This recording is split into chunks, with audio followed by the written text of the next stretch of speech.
in the game. It's about time. This is my time. This is my time. The only thing I consider impossible is losing. I've been waiting on the sidelines for a long time. Now I'm finally getting in the game. It's about time.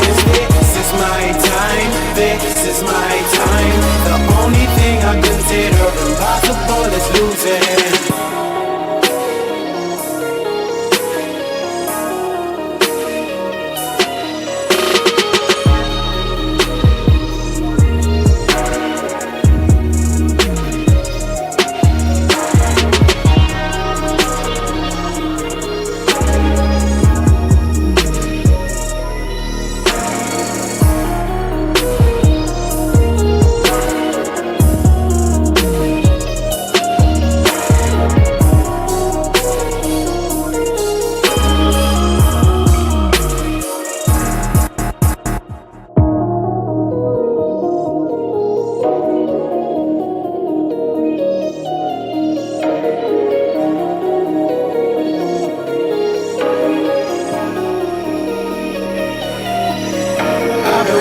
On the sidelines for a long time. Now I'm finally getting in the game. It's about time. This is my time. This is my time. The only thing I consider impossible is losing. I've been waiting on the sidelines for a long time. Now I'm finally getting in the game. It's about time. This is my time. This is my time. The only thing I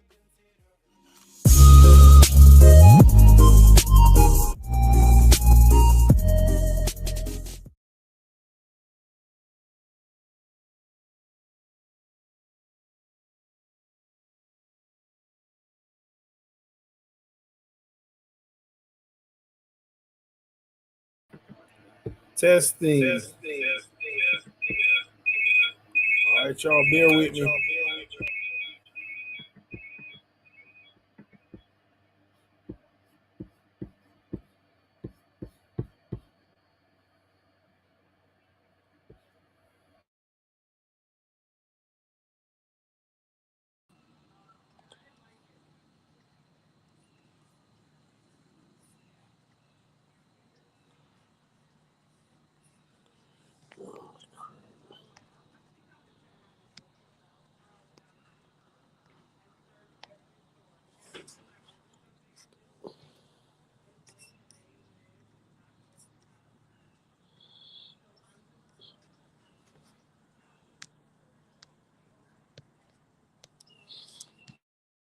Testing. Can y'all hear me? Can y'all hear me? Let me know if you can hear me loud and clear. All right, we good. I'm sitting back on the patio grilling, just chilling right now, man. I figure, hey man, let me talk to the Dolphins Nation because we got a lot to be excited about. I'm gonna give my spiel, and then I want to talk about the question that I asked: can Tua Tagovailoa continue this high level of play through January? First and foremost, I think that it is very important for us to acknowledge, realize, and give props and credit to where it is due with the simple fact that he is playing at a high level. Do you all agree with me?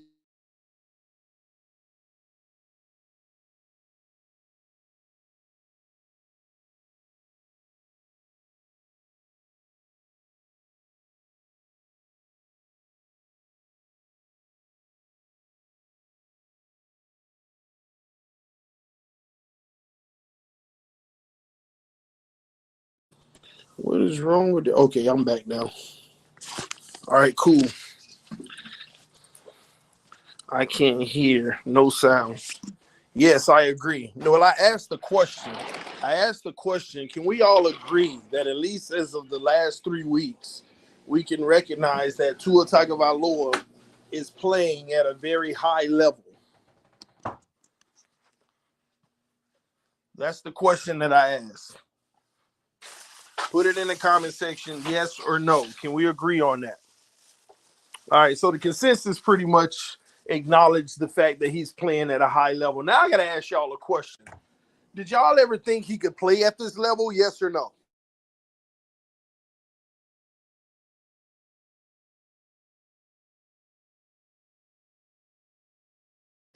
Now, we don't care that it was the Lions, the Bears, and the Browns.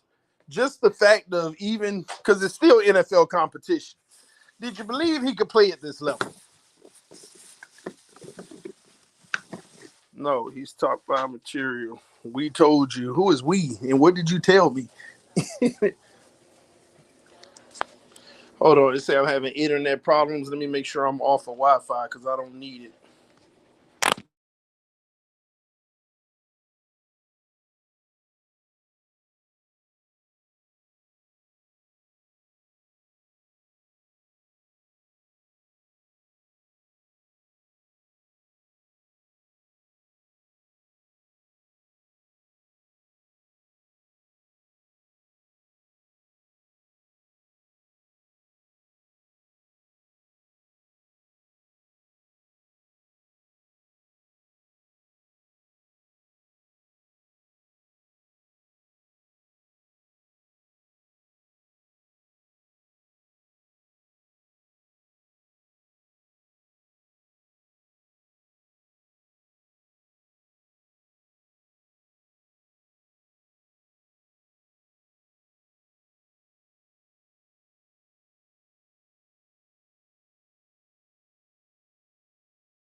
My bad, y'all. That was on me. I actually turned my internet off. It's back on now. I'm situated now. But what I was asking y'all was, do you believe it's fair to say somebody is good or trash after 4 games? After 4 bad games, is it fair to say somebody's bad? After 4 good games, is it fair to say someone's good?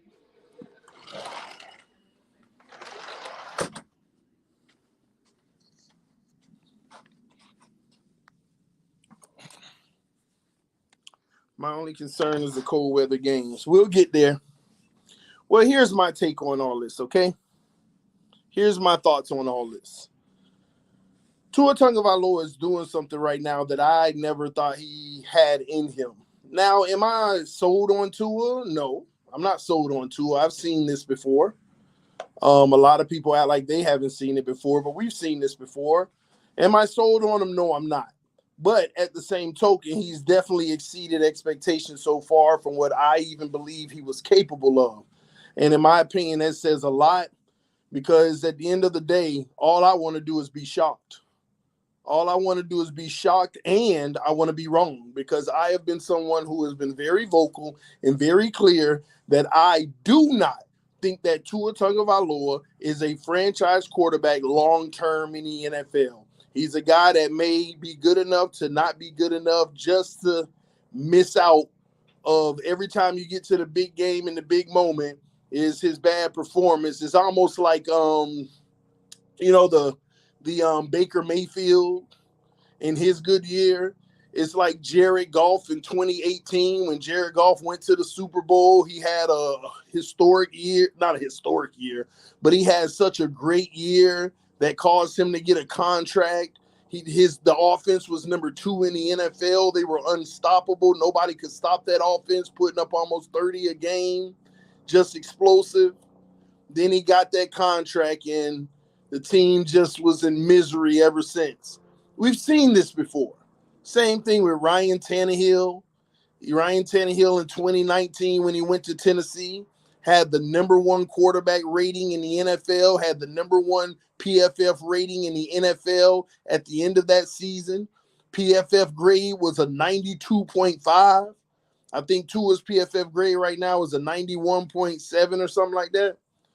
But and Tannehill took them all the way to the playoffs, and once again in the big moment looked like trash. And we've seen this before.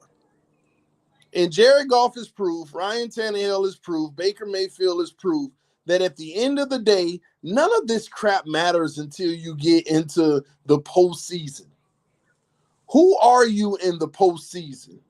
Can you rise to the occasion and play at the same high level of play you did in the regular season in the postseason? Tua's a 91.1 right now, so he went down just a little. I mean, to be honest with you, Tua can't really do nothing but go down at this point. He's so high. It's so high, and the level of competition we'll be playing, the reality is it's likely for him to start going down a little bit, but we'll see. We'll see. So I keep getting these messages in my emails and all these messages, especially these threats and stuff. You need to repent. You need to admit you were wrong. You need to this and that. I just don't understand these people. They worked so hard for so many years to try to make him the guy. And as soon as he has 4 great games, it's like, that's all we needed to see. He's the greatest of all time. I want to be one of the first to literally say that Tua Tagovailoa is playing amazing right now. But nobody ever said that it mattered in September, October, and November. Everyone knows that December football and January football, if you're fortunate enough to make it to January, is all that matters. It's all that matters. And in the last 2 seasons, December has been a huge letdown for us and our quarterback. It's that simple. But I have to give props where props are due at this current moment. Tua Tagovailoa is highly impressing me. I mean, I'm highly impressed. I'm highly impressed. I love what I'm seeing. He actually pulling on my little heartstrings with his wife and kid, him and McDaniel's relationship, everything looking all pulling on my little heartstrings. Like, man, just be great for the whole year so I can love you forever. I'm just being honest with y'all. I see the clip of him and his baby. Y'all know I just had a baby girl. I see the clip of him and his kid and his family. It's just so beautiful. Him and Mike just getting along so well. And I'm like, this is what you want from your franchise quarterback. But God dog it, finish this season strong. Finish this season becoming that dude. You ain't got to win the Super Bowl. You ain't got to win the AFC Championship. But you got to play well in December and January. We need our franchise quarterback. And we need you to become that. No matter how many people want to don him that already. You're not a franchise quarterback until you get that second deal and you play well on it. Tannehill got the second deal and didn't play well on it. Well, technically, I mean, he ain't played well on it overall. And that's what it's about. Because if Tua flakes up in December and January and we have a collapse and don't make the playoffs, or we just skirt in because of bad play and we lose in the first round, sorry, ladies and gentlemen, it's going to be a 4th year of let's see if he can be the guy. It is what it is. Sky's the limit said Tannehill is playing great right now. He's a good quarterback. Well, sky's the limit. I'm not going to say Tannehill is playing great right now. You know I'm a Tannehill fan, and I watch just about every game he has. His first year in Tennessee, he played phenomenal. He played like Tua's playing now, if not better. The yards weren't there, but everything else was better. The second year with Tennessee, he played phenomenal as well. But that third year when Derrick Henry got hurt and that O-line was depleted, he looked pretty bad. He looked bad, but he looked average again. And right now, I will say he's playing good football, but I ain't going to say great, bro. He's playing good football. He ain't causing his team to lose. He's making plays, this and that. Right? And he got hurt this year. He missed 2 games. It's rare for Tannehill, but he missed 2 games this year. So it is what it is. TD, how much would you pay Tua on his first big contract, $50 per year? Andres, I mean, talking about an amount that you can pay Tua right now is like just really just just it's beyond hypothetical.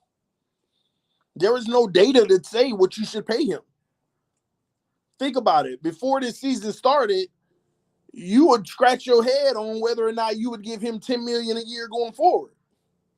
So far this season, you're like, I don't know if he's a $20 million a year quarterback, a $30 million a year quarterback, a $40 million a year quarterback.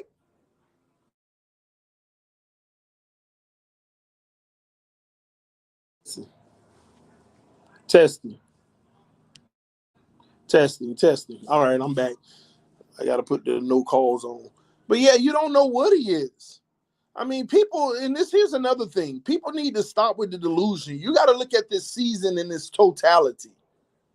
You have to look at a season in its totality, not just one great game, 2 or 3 great games. That's not how you view a season for a quarterback. Every quarterback has great games, all of that mess.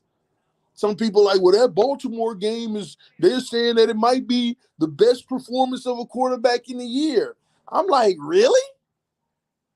Playing bad in 2 quarters and then picking it up in 2 other quarters is the best game?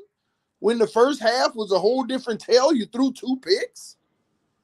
Joe Burrow had a game, he had 5 touchdowns and was consistent throughout the whole game.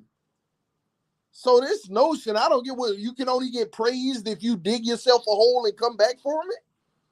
Which is better, digging a hole and coming back or never digging a hole? It's like that Jordan LeBron thing. Jordan never had to worry about it. He never had to worry about the game 7 in the finals and stuff. And you want to give somebody credit because they won a game 7 over Jordan? No, it's not how it works. You have to look at things in its totality. I've been viewing his season in its entirety, and it's still grading out really good, y'all. I have him at a high B+ right now. He's still grading out really good, and that's phenomenal. I just said that Tua needed to be 80% or better this year. I thought that he would end the year around 77 and be like average, a little slightly above average. But right now he's in the high 80s for me, and that's beautiful. And the only thing that can kill that is the next few weeks, the next 7-8 weeks. He got to make sure that he doesn't blow it. Y'all give me a second.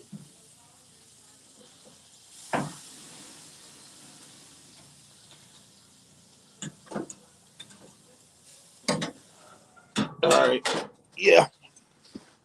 Sorry, I told y'all I was grilling. I had to flip some stuff. Somebody said second in MVP race. That's funny.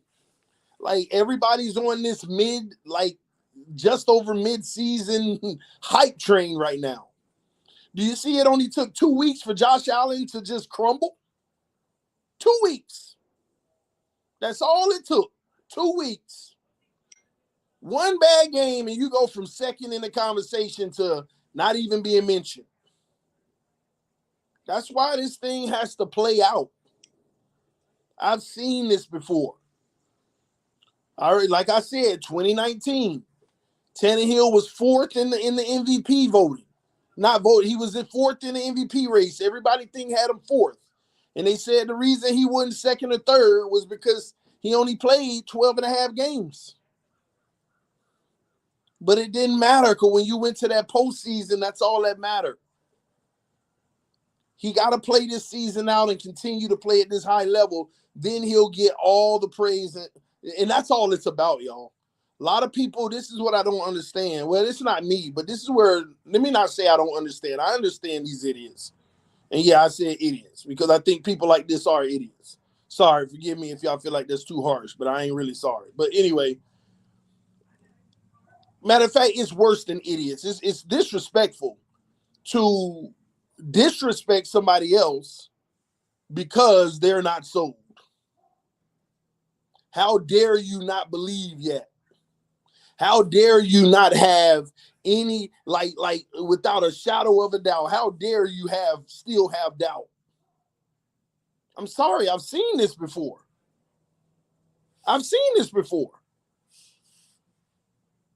We're going to destroy the Houston Texans by 50. Tua have 8 touchdowns as far as I care. But all it takes is one game. Say you go out there for Houston, throw 1 touchdown and 2 picks, and have 196 yards. One game. And all that talk go away. And Lord knows don't lose. Any given Sunday, right? Any given Sunday, right? One game and all this talk go away. And this is why I'm telling y'all, we need a level of consistency. We got to make sure that we see this on the back end of the schedule. I want to believe, and I will believe, if I get to the back end of this schedule, we get to the playoffs and he's playing great football like this. Then I'll believe. But for people to get mad because somebody isn't 100% sold right now, get out of here with that craziness. I don't have nothing wrong with anybody who's sold right now. Tua's giving you a good reason to be sold right now, but I have my reasons why I'm still not 100% sold on Tua Tagovailoa. And one of the main reasons, again, I've seen this before. Baker Mayfield. Jared Goff is the best example in 2018. They went to the Super Bowl and all. And Ryan Tannehill in 2019. I've seen this before. I've seen it. It will be too late for you. That's another thing. I'm glad you're saying that. First of all, it ain't never too late for me. All these, hey, you better get on now. I ain't never been on. I don't never have to get on. People act like if Tua ends up becoming a franchise quarterback and he ends up being one of the greatest of all times, that hurts me for some reason. People need to understand that wouldn't hurt me one bit. Because at least my maturity goes to the point of he has proven, once I know that he has proven himself, I will say he has proven himself, and I believe in Tua Tagovailoa. And at that point, all I'm going to do is get people say, oh, you're not allowed to believe now. And all I'm going to do is say, shut up. What you going to do about me believing in him now? Nothing. So it ain't ever going to be too late. And it certainly, obviously, ain't too early. Many of y'all let that be known. But like I said, as a matter of fact, I keep trying to tell people, it's more beneficial, profitable, everything, however you want to slice it, for Tua to be the guy. People think that I benefit off of him not being the guy. I have my best times when he's the guy. When he playing like he playing now, it ain't no better for me. It's been so, the last 3 weeks, it ain't been better for me than the last 3 weeks in everything related to the channel. When he balls out, it's more beneficial. When he don't, it sucks because I got to tell the truth because I refuse a lot of these people. I got to tell the truth and it angers people.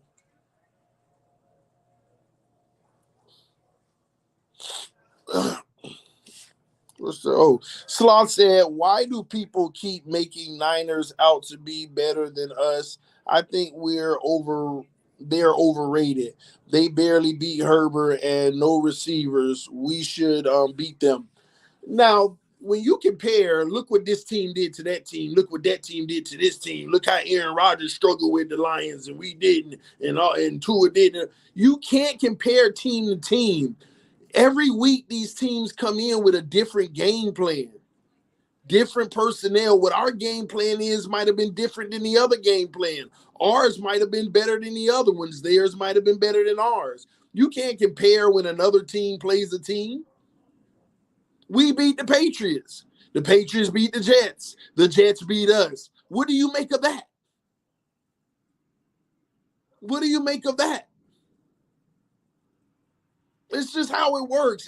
Every week is a different situation, different matchups. Not to mention every week, different injuries, different this and that. Some weeks you gonna be with Tua, some weeks you ain't with Tua. Some weeks you with a starting safety on the other team. Some weeks you not with a starting safety on the other team. But in regards to San Francisco, you better look at them like a threat. Why? Because where do you think, number one, we got our system from? Number two, whether y'all want to believe it or not, that O-line is better than ours.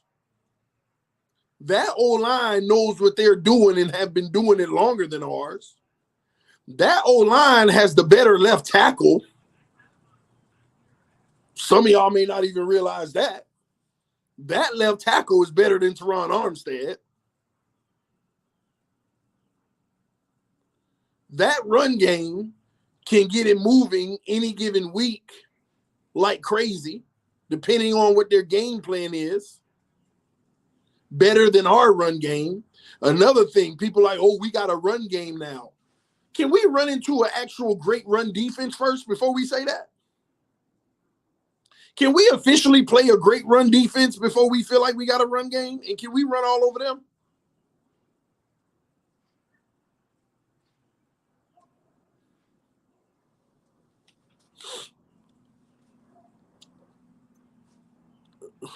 Teron isn't far behind Trent Williams.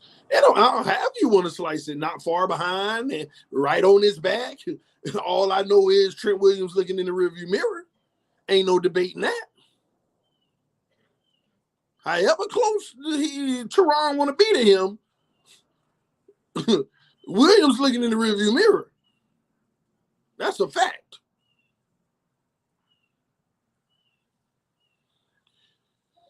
But yeah, man, they got the O-line, man. They got the run game. Their passing game is where we have the advantage. We have the advantage in the passing game by far. And that's where we're going to have to beat them. We're going to have to go out there, throw the heck out of the ball on them, in which hopefully we can do, and hope that we can stop their run and we can get out of there with a W. And we're on the road. And we're on the road. So it'll be very interesting to see how that plays out. That's the game that I can't wait for, though. I really want that game. Because there's some games that are indicators, some games that you want to see how your team performs so you can get a gauge of how they may look in the regular season. In the playoffs, excuse me. TD, San Francisco have the number one defense and is first against the run. If that's the case, because I don't know what the rankings are right now, if that's the case, that's a perfect example. Let's see how they do against, you see what I mean? And this is the point that I'm making. People like, they ain't going to run the ball on us. See, this is what you got to understand. Even if they don't run the ball on us, they still might run the ball better than us. I don't care if we hold them to 50 yards all game. The point is, they might hold us to 30. And hopefully we enter that game and it's the total opposite. We might put up 200 and they get 30 and we blow them out. Maybe that's the case. Maybe that's the case, and it would be a beautiful case.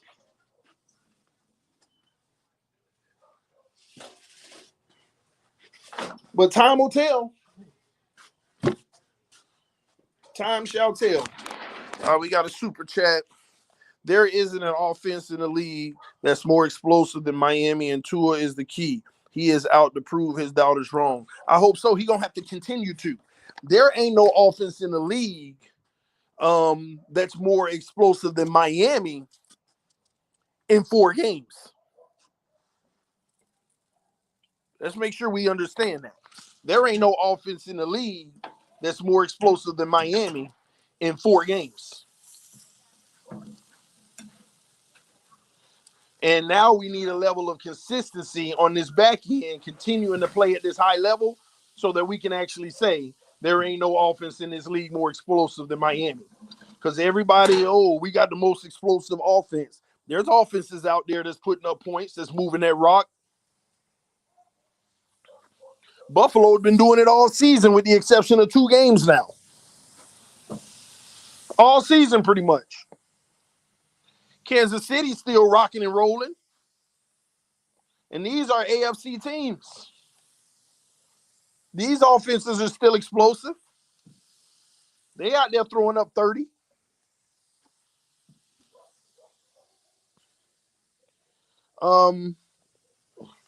Tua beat Buffalo. Tua didn't beat Buffalo. The Miami Dolphins beat Buffalo.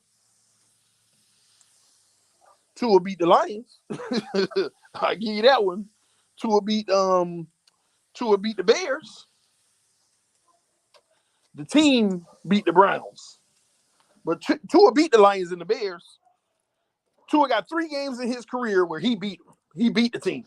Lions, Bears, and Arizona. I know. For some reason, you want the steak? Not yet. Here you go. Those are the 3 games that Tua actually won where I screwed the team. I give him credit. I got to put that on him. I say Tua carried the team in those 3. Lions, Bears, and Arizona. Them the 3 games he carried the team. Nah, he ain't carried no team in no Ravens. He ain't carried the team in the Ravens. The team carried the team in the Ravens. This is what I mean. Let me give you an example of the Ravens game, right? It reminds me of that Atlanta Falcons game. So Tua the one dug a hole with 2 picks. He ain't the only one dug himself out of that hole. It takes the defense to dig yourself out. When you're down by 28 points, your defense got to make 4 or 5 stops. And they did that. The defense made stops in the back end of that game. Just like Tua played poor in the first half, getting with them 2 picks, and the defense played poor in the first half, giving up all them points, the defense played great football in that second half to even allow you to come back. Otherwise, you would have been trading. Everybody 6 touchdowns. So what if Tua would have had them 6 touchdowns, but the defense would have gave up 1 touchdown in the fourth quarter, and we lost? Would it have mattered? Nope. It wouldn't have never mattered. I'm giving credit where credit is due. Tyreek did his freaking thing in that game. Waddle. That was another team victory. If you're going to put that on one guy because the stats ended up at his feet, no, sir. That is a team win right there. Y'all wouldn't have been saying none of this if the defense would have continued to play the way that they were playing in the first half. That's how that works. Man, ain't nobody cap. Y'all just overinflating stuff. Y'all truly act like. Okay, let me ask y'all something. How would y'all have felt if we would have lost that game? How about that? Let me ask y'all that. If we would have lost that game and Tua would have had 6 touchdowns and 2 interceptions, what would you have said? And let's not sit here and act like he don't get credit for the game. Yeah, Tua did his thing in the second half. But he ain't the only one. He ain't the only one. Y'all act like that defense ain't played clamp down in the second half.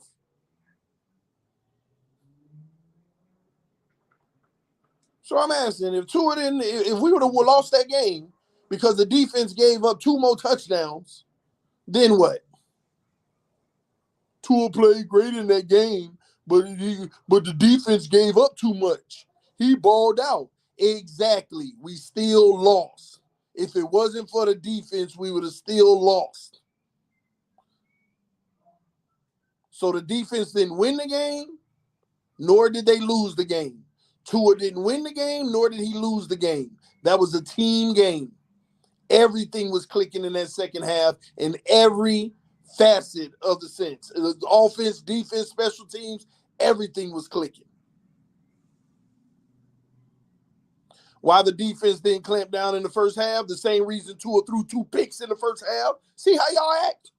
The same reason Tua threw 2 picks in the first half. Don't forget, 14 of them 28 points was in good field position for Lamar because of them 2 picks. You forgot about that? Don't be delusional. Why the defense ain't clamped down in the first half? Same reason he threw them 2 picks in the first half. You forgot about that, didn't you? Y'all be trying to make points, and the points go against them. TD the next Omar Kelly. Hey, at least he was true to himself. TD Tua balling, I agree. But I can't rock with this narrative. He was always better than Herbert. So 4 great games trump 2 historic seasons. Man, Scandala ain't no secret. It's nothing wrong. People want Tua to be a franchise quarterback. That's a great thing. Ain't nothing wrong with that. But that's gonna come with delusion. I told y'all 3 weeks ago. What did I tell y'all? What did I tell y'all 3 weeks ago after the Pittsburgh game? I said Tua was trash in the Pittsburgh game. And then I told y'all, watch, he going to ball out in the next 3 games, and they going to act like the Pittsburgh game never existed. They going to act like that game never existed. This is what they do. If Tua comes out here the next 3 weeks and look like trash, if the 3 weeks after that he look historic, that's all that matters to them. That's why I'm hoping his great play right now can continue and he can keep it at a very high level because he needs to. He needs to. We've seen too many rocky roller coasters with him. He was out for 3 weeks. Yeah, excuses. He rusty, all that crap. You ain't say that about Teddy or Skyler when they played. When they ain't played, when they hadn't played for 4-5 weeks since. Bro, why are you trying to find ways to not like the kid? Bro, why are you being ignorant? I'm trying to find ways to not like the kid. Bro, it don't get more simpler than what I'm saying. I'm not sold on him yet. Bro, why does that bother you so much? That I'm not sold on Tua so much? What did I say that means I don't like him? It just means I'm not sold on him yet. And I'm hoping that he continues to play like this because I will become sold on him. Because I don't feel like he is the only person that deserves credit in the Baltimore game that makes me find ways to not like him. Some of y'all need to y'all worship the ground this man walk on. It's sad. Well, not sad. You do what you do, but it's scary to me. He been given that consistency, TD. When, Andre? What is consistency, Andre? What does consistency mean? Does anybody know what consistency means for a quarterback in the NFL? Can anybody explain it in the comment section? What does consistency mean for a quarterback in the NFL? Please. What does consistency mean for a quarterback in the NFL?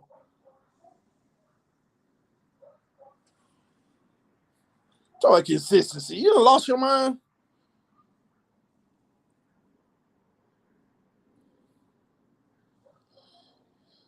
He's been a winner since day one. What does that mean? What does being a winner mean?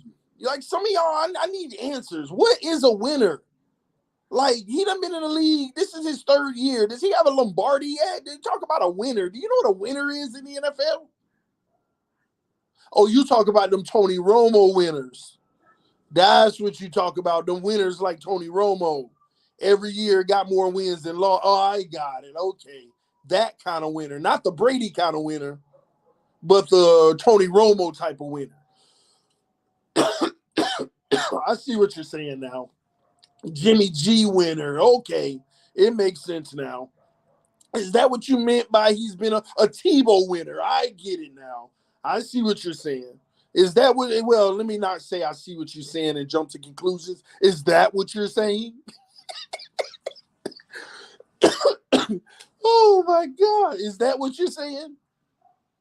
Is that, please enlighten me, is that what you mean by a winner? He's been a Tebow winner?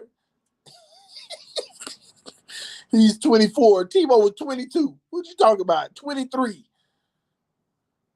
So what? I'm just trying to understand. Oh, TD, not everyone can have Brady. Be content with Tua if he stays consistent. Yeah, I'm that's dope. I'm with that.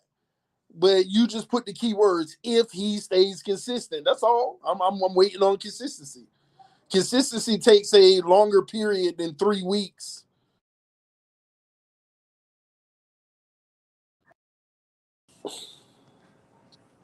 It's that simple. TD, Tebow and Jimmy G are better than Tua. Jimmy G, I ain't gonna say he ain't better or worse. I mean, we still, like I said, early in his career. He's slight conclusions. Testing.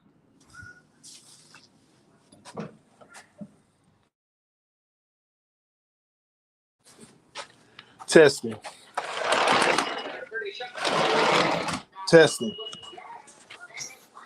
Testing.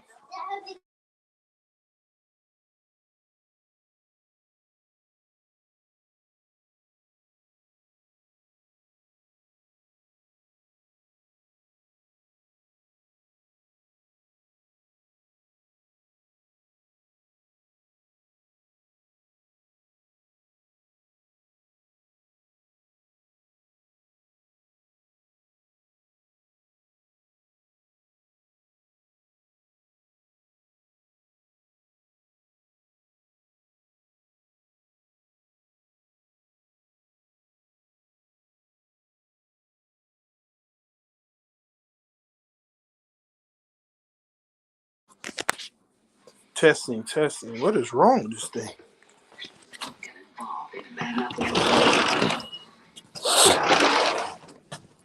TD. Oh, TD, just admit you were wrong. I was wrong.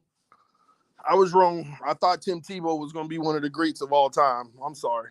I was wrong. I saw Tim Tebow go 8-1 and win a playoff game, and I thought that he was going to be the future. I ain't going to lie. Yes, I admit I was wrong.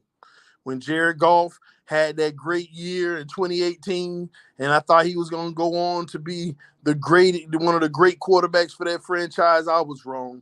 When Tannehill took over in Tennessee and played so well, and I just thought that, man, he about to carry this team to a Super Bowl, I was wrong. I got to wait for Tua's story to finish up before I can know if I was wrong or not. Because he's the first person I'm saying the opposite about. Yeah, I don't know if I believe in him yet. So maybe he actually does it, and then I'll be wrong again because I'm used to being wrong. So this is a good thing that I don't believe that Tua is a long-term quarterback in the NFL. It's a good thing. If you believe in that type of stuff, this is a good thing. That means, based off of my history, that means Tua has a great probability of being that dude. TD had like we had history, great quarterbacks play for the past 20 years. No, I act like we haven't. And I can see the signs of what's real and what's not, what's being carried and what's carrying.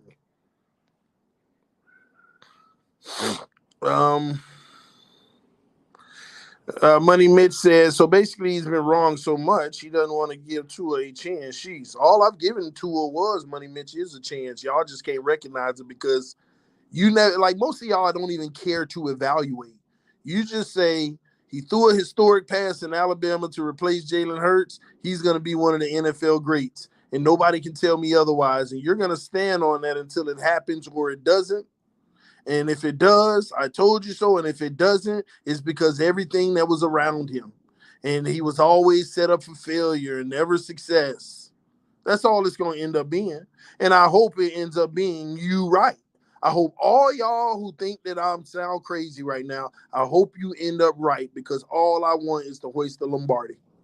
This organization in my lifetime to have a Lombardi trophy. That's it. Nothing more, nothing less. That's all I want. T, I remember when you was in that room with y'all cell phone rooting for Tannehill. Man, you've come a long way. You wrong then and now. You see what I'm saying, Trey? Exactly. Trey right on the money. You believe? Listen, and I knew Tannehill had flaws, but I was acting like a tanny-near, ignoring his flaws, exaggerating his victories, diminishing his downfalls. I was doing all the stuff some of y'all do. I was doing all of that, man. Boy, Tannehill the guy, man. Y'all just hating. Y'all don't know. Man, I learned my lesson. Oh, my gosh.